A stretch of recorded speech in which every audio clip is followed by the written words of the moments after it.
ముఖ్యంగా నేను ఈ ఫంక్షన్కి రావడానికి ప్రథమమైన కారణం ఏంటంటే, నాకు నటులన్నా, నట జీవితం అన్నా, నట జీవితం తెర వెనుక పడుతున్నటువంటి నటుల కష్టాలన్నా ఎక్కడో చిన్న అటాచ్మెంట్ అండ్ ఎమోషనల్ ఫీలింగ్.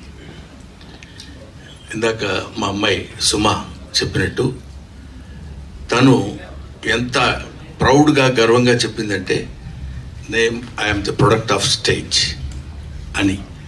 నాటకం నుంచి వచ్చానని చెప్పుకోవడానికి ఈ రోజుల్లో కొంచెం హెజిటేట్ చేసేటువంటి వాళ్ళు చాలామంది ఉన్నారని నాకు తెలుసు. నేను నాటకాలు వేసుకునేవాడు అనేవాళ్ళు పూర్వం, నాటకాలు వేసుకునే వాళ్ళ గురించి. But one thing,